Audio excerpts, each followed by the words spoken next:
ലഹരി തേടിയുള്ള നമ്മുടെ യുവജനങ്ങളുടെ യാത്രയിൽ നമ്മുടെ സമൂഹം ലഹരിക്ക് അടിമയാകുന്ന ഒരു വേദനാജനകമായ കാഴ്ചയാണ് നാം കണ്ടുവരുന്നത്.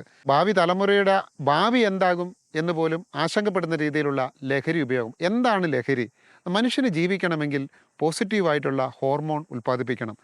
ആ പോസിറ്റീവായ ഹോർമോണിൽ നിന്നാണ് തലച്ചോറിന് പ്രവർത്തിക്കാൻ ആവശ്യമുള്ള ലഹരി ലഭിക്കുന്നത്. 4 തരത്തിലുള്ള ലഹരിയാണ് വേണ്ടത്. അത് ഓർത്തിരിക്കാൻ എളുപ്പം. ഡോസ് എന്ന വാക്ക്, D for dopamine, O for oxytocin, S for serotonin, E for endorphin. ഏത് കൃത്രിമ ലഹരി ഉപയോഗിച്ചാലും ഈ 4 ഹോർമോണുകളാണ് നമ്മുടെ തലച്ചോറിൽ ഉൽപ്പാദിപ്പിക്കപ്പെടുന്നത്. അപ്പോൾ നമുക്ക് സ്വാഭാവികമായും നമ്മുടെ ജീവിതത്തിൽ നിന്ന് ഈ 4 ഹോർമോൺ ഉൽപ്പാദനം നടക്കാതാവുമ്പോൾ തലച്ചോറിന് ലഹരി കിട്ടുന്നില്ല.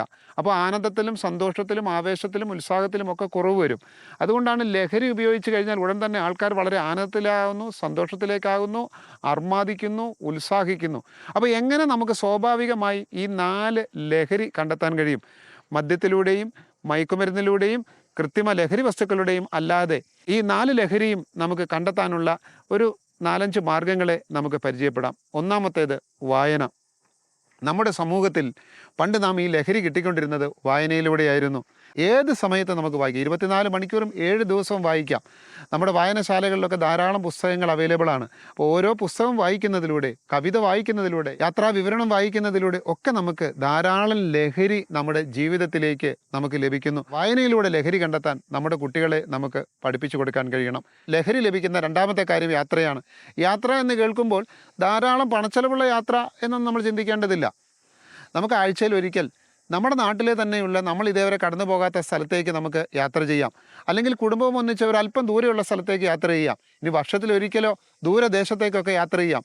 ഈ യാത്രയിലൂടെ ലഹരി കണ്ടെത്താൻ, പുതിയ ഇടങ്ങൾ കണ്ടെത്തുകയും പുതിയ സ്ഥലങ്ങൾ കണ്ടെത്തുകയും പ്രകൃതി മനോഹരമായ സ്ഥലങ്ങൾ കണ്ടെത്തുകയും ചെയ്യുന്നതിലൂടെ ഈ യാത്രയിലൂടെയുള്ള ലഹരി എങ്ങനെ കണ്ടെത്താമെന്ന് നമുക്ക് കുട്ടികളെ പഠിപ്പിച്ചെടുക്കാൻ കഴിയും.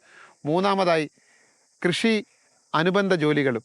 നമുക്കറിയാം, നമ്മുടെ വീട്ടിലെ ആവശ്യത്തിനുള്ള വന്നാലും എന്ത് വന്നാലും മനുഷ്യന് കൃഷിയില്ലാതെ മുമ്പോട്ട് ജീവിക്കാൻ കഴിയില്ല. അപ്പോൾ നമുക്ക് കൊച്ചു കൊച്ചു കാര്യങ്ങൾ കൃഷി ചെയ്യുമ്പോൾ എങ്ങനെയാണ് കൃഷി ചെയ്യേണ്ടത്, അതിനെ എങ്ങനെയാണ് പരിപാലിക്കേണ്ടത്, അതിൽ നിന്ന് ഓരോ ആദായങ്ങൾ ഉണ്ടാകും. അതൊരു മുളക് ചെടിയായാലും അല്ലെങ്കിൽ മറ്റെന്തെങ്കിലും പച്ചക്കറി കൃഷി ആയാലും അതിലേക്ക് നമുക്ക് കുട്ടികളുടെ ശ്രദ്ധ ക്ഷണിക്കാൻ കഴിയും. നാലാമതായിട്ട് നമുക്ക് സാമൂഹ്യ സേവന പ്രവർത്തനങ്ങളിൽ ഏർപ്പെടുക.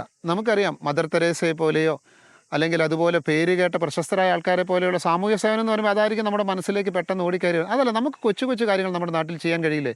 വഴിയിൽ കിടക്കുന്ന മുള്ളങ്ങെടുത്തിട്ട് വഴിവെക്കിലുള്ള ഒരു വേലിമേൽ വെക്കുകയിൽ വലിയവൻ ചെറുതാകുകയില്ല, ചെറിയവൻ വലുതാകും എന്ന കുഞ്ഞുണ്ണി മാഷിൻ്റെ കവിതാവചനം നമുക്ക് ഓർമ്മിക്കാം. ശ്രീനാരായണ ഗുരു പറഞ്ഞത് എന്താണ്? അവനവൻ ആത്മസുഖത്തിനാചരിക്കുന്നവ അപരന് ഗുണത്തിനായി വരേണം. എന്താണ് കാരുണ്യമെന്ന് പ്രവാചകൻ മുഹമ്മദ് നബിയോട് ചോദിച്ചപ്പോൾ അദ്ദേഹം പറയുകയുണ്ടായി, സഹോദരന് നേരെ മന്ദഹസിക്കുന്നതും യാത്രക്കാരന് നേർവഴി പറഞ്ഞു കൊടുക്കുന്നതും ദാഹാർത്തിന് വെള്ളം കൊടുക്കുന്നതും എല്ലാം കാരുണ്യം തന്നെ. ക്രിസ്തു പറഞ്ഞു, നീ നിന്നെപ്പോലെ നിൻ്റെ അയൽക്കാരനെയും സ്നേഹിക്കുക. അപ്പോൾ നമ്മൾ ചുറ്റുപാടും കണ്ണു തുറന്ന് നോക്കിയാൽ നമുക്ക് സാമൂഹ്യ സേവനത്തിലുള്ള ധാരാളം ആവശ്യങ്ങൾ കണ്ടെത്താനായിട്ട് കഴിയും. മറ്റുള്ളവരോട് നല്ല വാക്ക് പറയുന്നതാവാം, സഞ്ചരിക്കുന്നതാവാം, ക്ഷേമം അന്വേഷിക്കുന്നതാവാം, പ്രായമുള്ള ആൾക്കാരുടെ വീടുകളിൽ ചെന്ന് ഒരു ഇത്തിരി നേരം അവരുടെ കഥകൾ കേൾക്കുന്നതും അവരെ ആശ്വസിപ്പിക്കുന്നതുമാകാം.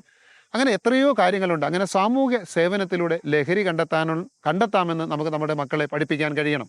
അഞ്ചാമതായി കലാകായിക രംഗങ്ങളിലൂടെയുള്ള ലഹരി. നമുക്കറിയാം, ഇപ്പോൾ നമുക്ക് പാട്ട് പാടുന്നത്, ഒന്നിച്ച് ഡാൻസ് ചെയ്യുന്ന ഒരു സംസ്കാരം നമ്മുടെ നാട്ടിൽ വളർന്നു വന്നിട്ടുണ്ട്. അപ്പോൾ നമുക്ക് നല്ല നല്ല പഴയ പാട്ടുകളാവാം, പുതിയ പാട്ടുകളാവാം, റാപ്പ് മ്യൂസിക് ആവാം, അത് പഠിക്കുകയും അത് ഒന്നിച്ച് പാടുകയും ചെയ്യാം. അതേപോലെ കായിക മേഖലയിൽ താല്പര്യമുള്ള ആൾക്കാരാണെങ്കിൽ അവർക്ക് എന്ത് ചെയ്യാൻ കഴിയും? ഫുട്ബോളോ വോളിബോളോ അത്തരത്തിൽ നാട്ടിൽ നടക്കുന്ന അത്തരത്തിലുള്ള കൂട്ടായ്മകൾ പങ്കെടുത്ത് അത്തരത്തിൽ ഉള്ള സംഭവങ്ങൾ ഇല്ലെങ്കിൽ അതിനൊരു മുൻകൈ എടുത്തുകൊണ്ട് അതിൽ നിന്നും നമുക്ക് ലഹരി നേടാൻ കഴിയും. പാട്ട് പാടാൻ കഴിയുന്നവർ അത് ചെയ്യുക, നാടകം അഭിനയിക്കാൻ കഴിയുന്നവർ അത് ചെയ്യുക, വരയ്ക്കാൻ കഴിയുന്നവർ അങ്ങനെ ചെയ്യുക. അങ്ങനെ നിരവധി അവസരങ്ങൾ നമ്മുടെ മുമ്പിലുണ്ട്. ആ അവസരങ്ങളെ പരിചയപ്പെടുത്തി കൊടുക്കാൻ നമുക്ക് കഴിയണം. അപ്പോൾ ഈ 5 കാര്യങ്ങളിലൂടെ ജീവിതത്തിൻ്റെ ലഹരിയെ കണ്ടെത്താൻ നമ്മുടെ കുട്ടികളെ നമുക്ക് പഠിപ്പിച്ചെടുക്കാൻ കഴിയണം. അപ്പോൾ നമ്മൾ ഒന്നുകൂടി ഓർമ്മിക്കുക, എല്ലാവർക്കും ജീവിതത്തിൽ ലഹരി വേണം.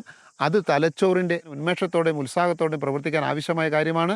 അത് സ്വാഭാവികമായ മാർഗ്ഗങ്ങളിലൂടെ ലഭിച്ചില്ലെങ്കിൽ അത് കൃത്രിമമായ മാർഗ്ഗങ്ങളിൽ ലഭിക്കാൻ ഓരോ വ്യക്തിയും ശ്രമിക്കും. അപ്പോൾ കൃത്രിമമായ മാർഗ്ഗങ്ങളിലൂടെ അതിനകത്ത് ദാഹിക്കുന്നതിൻ്റെ കാരണം സ്വാഭാവികമായി ലഭിക്കാത്തത് കൊണ്ടാണ്. അപ്പോൾ നമ്മൾ പറഞ്ഞ ഈ 5 കാര്യങ്ങളെ പരിചയപ്പെടുത്തി കൊടുക്കുകയും അത് ചെയ്യാൻ പ്രേരിപ്പിച്ചും കുട്ടികൾക്ക് സ്വാഭാവികമായും ഈ ലഹരി ഉണ്ടാക്കാൻ കഴിയട്ടെ. അങ്ങനെ നമുക്ക് ലഹരി വിമുക്തമായ ഒരു സമൂഹം സൃഷ്ടിക്കാൻ കഴിയട്ടെ.